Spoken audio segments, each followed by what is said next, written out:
Hari ini berkumpul di sini adalah dalam rangka untuk menyusun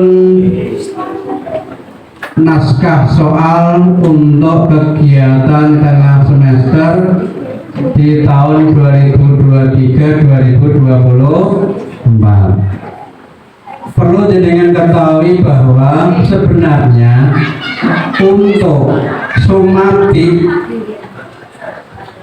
bagi kurikulum merdeka sebenarnya tidak ada istilah sumatif tengah semester, tidak ada. Yang ada adalah penilaian sumatif dan penilaian dan asesmen sumatif, asesmen formatif, dan asesmen awal. Jadi tidak ada yang namanya sumatif tengah semester. Ini perlu jenengan pahami. Dan hari ini kita berkumpul adalah karena sebuah tuntutan bahwa biasanya di tengah semester itu ada kegiatan. Terus bagaimana sikap kita? Sikap kita adalah membuat itu. Kalau jenengan seumpama ini nanti, umpamanya ini contoh ya, contoh pendidikan Pancasila itu dalam satu semester itu ada berapa TP, katakanlah ada 6 TP, maka di setengah semester ini adalah jenengan menyelesaikan 3 TP. Yang berikutnya nanti di akhir nanti adalah 3 TP. Yang dinilai yaitu sebenarnya. Beda dengan kurikulum K13, ada tengah semester, ada akhir semester. Kalau tengah semester diujikan, nanti di akhir semester tetap diujikan dalam tema-tema yang sama. Mama tema 1, tema 2 sudah diujikan di tengah semester, maka di akhir semester itu juga diujikan lagi. Tetapi kalau kurikulum merdeka tidak. Kalau sudah sumatif di sini, maka besok sudah tidak ada sumatif lagi untuk TP yang sama. Apakah ini nanti semua sekolah itu mengalami TP yang sama? Nah, karena kita, ini kalian jenengan sudah bedah TP belum? Belum. Kalau belum, kita hari ini memahaminya, kita bersepakat dengan menggunakan buku paket. Sepakat kita adalah menggunakan buku paket. Kenapa hari ini jenengan saya kumpulkan per kelas supaya jenengan nanti dunungan. Umpama ada gini, pendidikan Pancasila kelas 1 itu sampai halaman berapa? Semua nanti gunaku sakmini nih rasa udur-uduran, disepakati aja. Penilaian bahasa Indonesia ini sampai mana? Wes gitu, ini sampai sini. Jadok ditulis. Nanti ada buku di situ, nanti ada sekretaris yang menulis. Nanti di sini ada ditulis bikin kertas ya. PPKN, pendidikan Pancasila kelas 1 sampai ini. Terus bahasa Indonesia sampai ini, matematika sampai ini. Terus bagaimana dengan pendidikan olahraga di sana enggak ya? Agama dan olahraga. Silakan disepakati. Setelah kesepakatan inilah nanti yang akan kita share ke semua sekolah.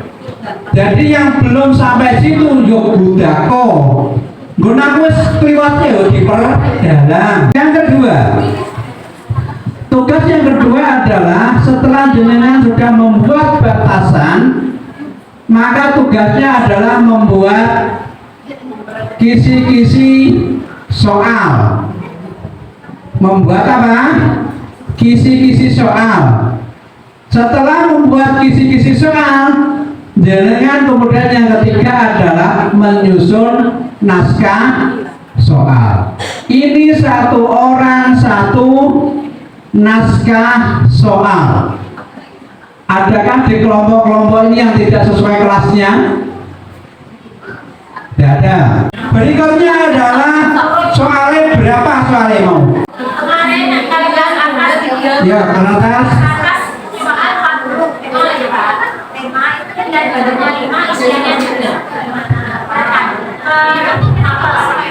Per. Oh iya, wes. Berarti 45 isi pilihan ganda 5, isian 3, urean 1. Kelas 6. Ada urean enggak? Ini nanti ada urean tidak? Rencana? Enggak usah. Isian. Kelas 6. Kelas 6 Pak ya? Ya, kelas 6. PG 5, PG 5, terus isian 3 per mapel, oke? Iki ya per mapel ya? Iya. Oh, tema per mapel Pak? Mapel di masing-masing tema. Ampun Pak? Wes. Terus Terus kelas 3 piye? kelas 3 saiki. Pilihan ganda 3, kelas 3. Piye? PG Kelas 3. PG 3. Isian berapa? 1. Isian pinten Bu? 1. Urean 1. Sekarang yang kelas 45. Piro soale? 35. Iya, gitu. 20, 10, 5. 3 kelas 3 kelas berapa? Kelas 4 kelas 5. Kelas 4 mana kelas 4? Kelas 5. Lah yuk bener ini soalnya. Sepakat? Sepakat. Kelas 1, 2, 10, 10, 5. Sepakat kelas 1, 2? Sepakat? Wah, oke. Oke, ya. Terima kasih untuk semuanya. Ada beberapa hal yang perlu kita cermati. Yang pertama adalah kelihatan enggak? Terbaca enggak? Nggak terbaca ya di rumah nolai, ya. Oh iya, bisa ya. Ya kok nanti saja ya. Nanti bisa. Ini sebenarnya belum selesai tapi ya wis selesai. Baik, Bapak Ibu, mohon perhatiannya. Yang pertama adalah fokuslah pada tujuan pembelajaran. Jadi buatlah soal itu fokus pada tujuan pembelajarannya atau materinya sesuai dengan materi yang dipelajari oleh anak. Yang kedua, menggunakan bahasa baku sesuai dengan kaidah bahasa Indonesia. Jangan menggunakan dialek. Membuat soal itu tidak boleh menggunakan dialek daerah. Tidak boleh menggunakan dialek daerah. Kecuali dalam percakapan petian langsung yang itu dipahami. Gitu. Kalau tidak, maka tidak. Jadi menggunakan apa? Bahasa Indonesia yang baik dan benar, dan juga bahasa Indonesia yang efektif. Yang ketiga, yang cepat jadinya ya. Yang ketiga, karena ini nanti jenengan kan apa itu mecah-mecah ya. Ya.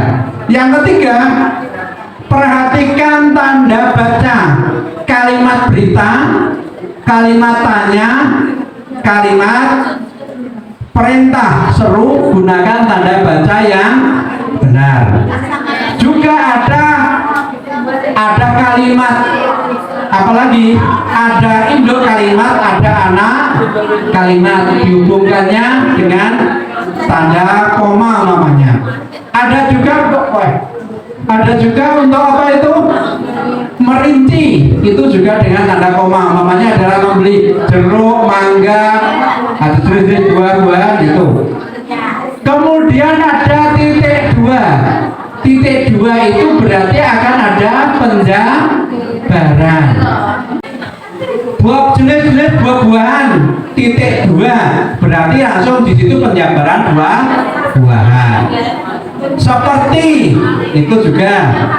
Nah, antara lain. Nah itu kata-kata itu biasanya juga menggunakan apa? Titik dua. Berikutnya adalah petian langsung. Petian langsung adalah percakapan. Kalau percakapannya orangnya disebut di awal, maka didahului dengan tanda koma, baru tanda petik. Umpamanya ibu berkata, koma, tanda petik, dan huruf besar. Ya, huruf kapital. Kemudian di belakang diberi tanda, kalau tanya berarti tanda tanya, diberi tanda petik di akhir. Kalau kemudian berita ya diketik di tanda petik di akhir. Akan berbeda ketika itu orangnya disebut di belakang, tidak perlu tanda koma. Kalau disebutnya di belakang, mau kemana? Tanda tanya petik, tanya ibu, itu tidak perlu didahului dengan tanda, tidak perlu didahului dengan tanda koma. Sudah ya. Berikutnya, menggunakan kalimat yang sederhana dan mudah dipahami. Soal kelas 1 jangan samakan dengan soal kelas 5, kelas 6. Beda pemahamannya. Kosakata anak-anak juga berbeda. Itu ya. Gunakan kalimat-kalimat yang sederhana tapi bahasa Indonesia. Tapi kalimat itu yang mudah dan familiar di anak-anak yang mudah dipahami ya. Yang kelima, untuk melengkapi kalimat di tengah, maka titiknya berapa? 3. 1, 2, 3. Enggak usah kok nang tengah penombo titiknya pakai. Tidak. Titiknya ada berapa? 3. Kalau di akhir ditambah titik berarti berapa? 4. Yang keenam, membuat soal berbasis literasi dan numerasi. Gunakanlah soal-soal yang berbasis literasi numerasi. Ojo soal langsung 3 ditambah 2 sama dengan, jangan gitu ya. Buat soalnya soal literasi, karena sekarang ini kita mengajar anak itu menggunakan literasi mulai kelas 1. Umpamanya adalah ibu memberikan mangga 2, udah sarung itu, dan bapak memberikannya 3. Berapa sarung yang diterima? Nah itu berarti sudah kalimat literasi. Rata-rata literasi itu menggunakan matematika yuk kok jenenge soal cerita. Seperti ini bahasanya zaman dulu namanya soal cerita. Berikutnya Bapak Ibu, nomor 7, ini terus lebar ini, saya hanya dikit loh. Bila menggunakan gambar, grafik, diagram atau sejenisnya, maka gambar, grafik, diagram itu harus berfungsi. Ojo dipajang tok. Yang ke-8, option atau pengecoh harus berfungsi. Saya berikan contoh ini ya. Saya ingin jenengan jawab soal ini. Ya, ini option contoh. Andi membeli 5 box roti, berisi masing-masing 12 sisir roti. Ojo kok bahasa roti itu calon ya. Sisir itu sugatan. Ini bukan calon ya. Saya ulang. Andi membeli 5 box roti, berisi masing-masing 12 sisir roti. Disimpan 6 sisir roti untuk dirinya. Sudah? Kemudian dibagikan 6 anak. Berapa roti yang didapat masing-masing anak? Coba dijawab. Ya? 9. Ada lagi? Ada lagi? 5. Ada lagi? 9. Ada lagi? Ada 9, ada 5.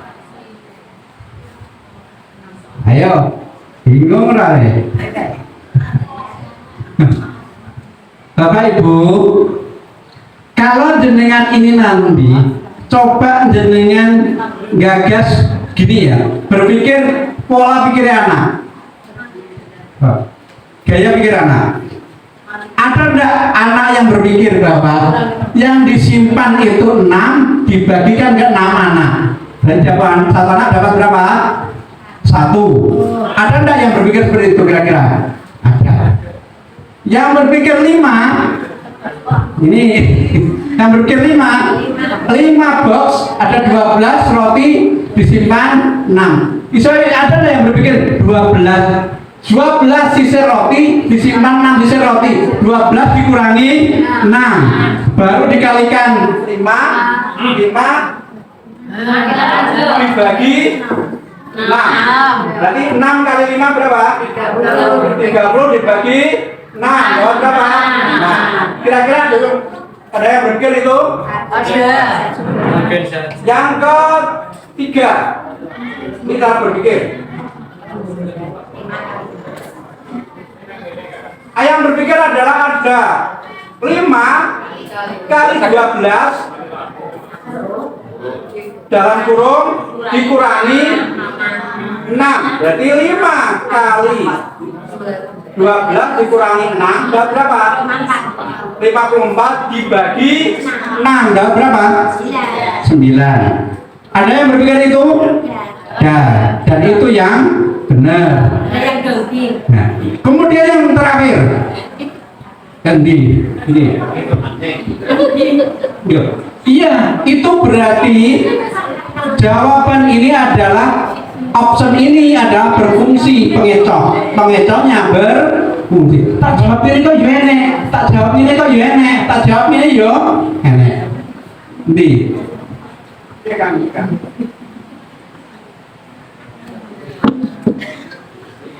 Kemudian yang terakhir,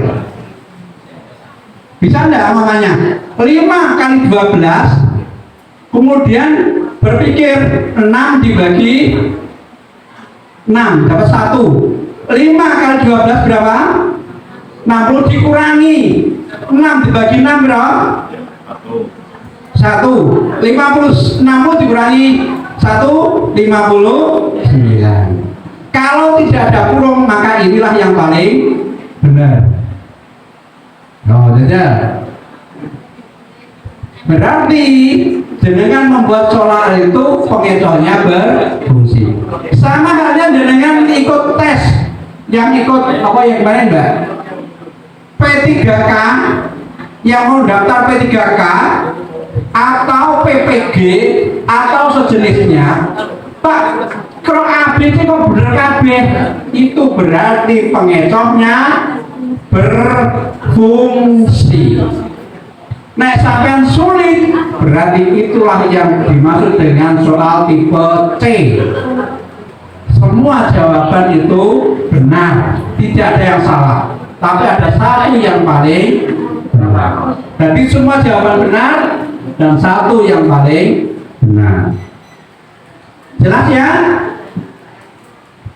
Berikutnya adalah gunakanlah urutan yang hierarkis. Hierarkis itu seperti ini Bapak Ibu. 1, 5, 9, 59 atau dibalik 59, 9, 5 dan 1. Ojo mbok. Goro-goro kok pengen untuk jawaban B atau jawaban C, kita dalam biasa gitu. Jangan pakai hierarkis. Jadi jawaban itu apa? Berurut. Gitu ya, pakai hierarkis.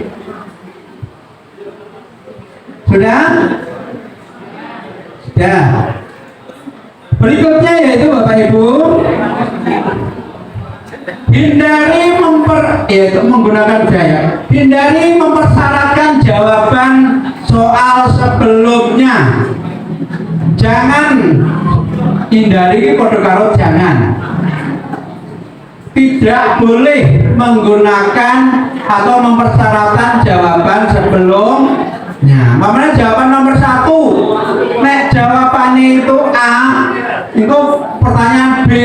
Kalau nomor 1 itu salah, maka B jelas dari salah. Yang nomor 2 jelas dari salah. Maka tidak boleh menggunakan atau mempersyaratkan jawaban pada soal sebelumnya. Tidak boleh. Seperti itu, karena itu nanti efeknya akan berat. Nah ya, yang nomor berapa? 11. Hindari dengan jawaban semua benar, semua salah.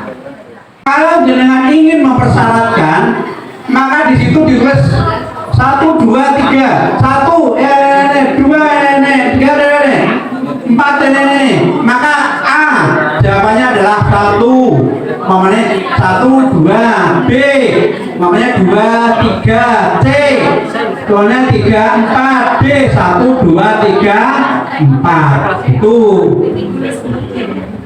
ya, jelas ya Bapak Ibu? Sudah? Berikutnya sudah jelas atau belum? Yang ke-12, hindari menggunakan kalimat negatif ganda. Kalimat negatif ganda. Contoh.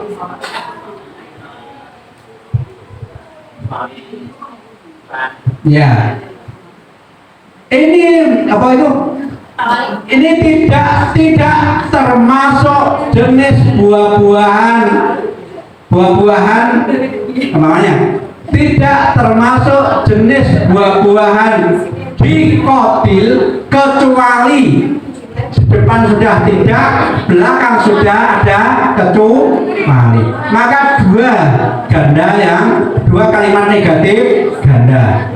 Rumusan option itu panjangnya dibuat relatif sama. Relatif bukan berarti sama persis. Buat relatif sama. Jadi panjangnya relatif sama optionnya.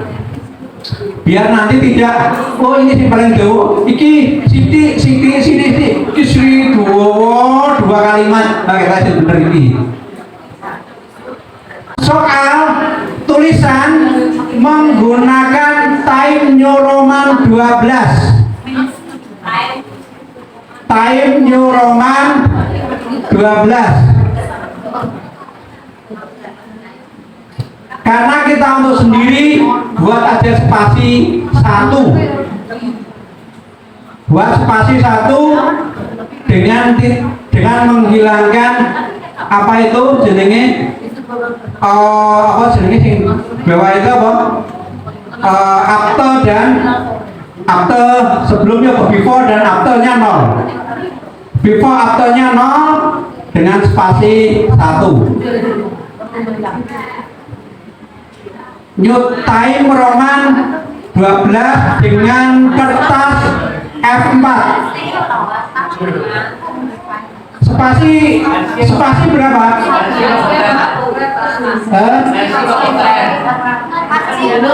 Gini aja, gini apa jenenge?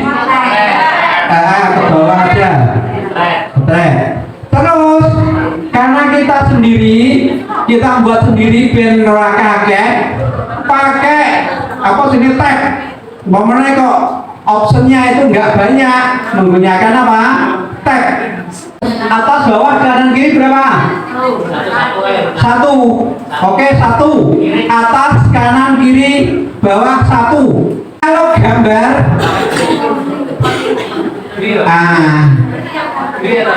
grid itu juga terkait. Jangan gambar berwarna. settingnya BW, bukan warna. Jangan ngomong insert bukan warna. Nanti ketika di copy nanti bisa. Grey kadang-kadang di copy juga hilang. Tapi kalau bukan warna itu nanti akan berarti hitam berarti itu ya. Pakailah bukan warna.